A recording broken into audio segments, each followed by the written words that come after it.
ગુજરાતના તત્કાલીન મુખ્યમંત્રી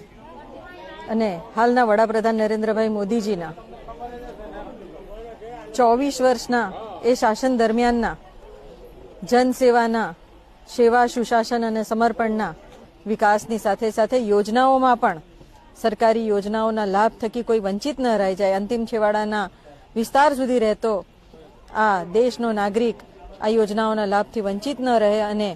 એને પણ એ સુખાકારી મળી શકે એ માટેનું સંપૂર્ણ સુચારું આયોજન સરકાર દ્વારા થઈ રહ્યું છે। ત્યારે આ વિકાસ રથ આજે તિલકવાડા તાલુકાના કાટકોઈ ગામે આવ્યો છે। સર્વે ગ્રામજનોએ હર્ષભેર ઉલ્લાસભેર એને વધાવી લીધો છે। સર્વે પોતપોતાની સાફલ્ય ગાથા પણ વર્ણવી છે અને સરકારને ખૂબ ખૂબ અભિનંદન પાઠવ્યા છે અને સરકાર તરફથી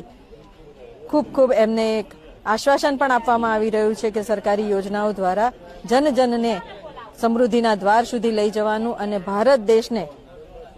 સમૃદ્ધિના દ્વાર સુધી અને મહાસત્તા સુધી પહોંચાડવા માટે અને વિકસિત ભારતની સંકલ્પનામાં આ સર્વે પ્રજાજનોનો સાથ સહકાર મળી રહેશે એ માટે સ્વદેશી વસ્તુઓના ઉપયોગનું પણ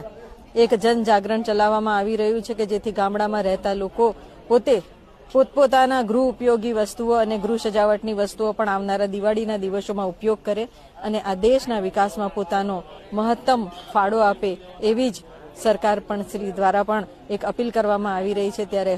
હર ઘર સ્વદેશીનો નારો સર્વે લોકોને જનતાઓમાં આપવામાં આવી રહ્યો છે અને સર્વે પ્રજાજનો ખૂબ ઉત્સાહભેર આ નારાને પણ વધાવી લીધો છે।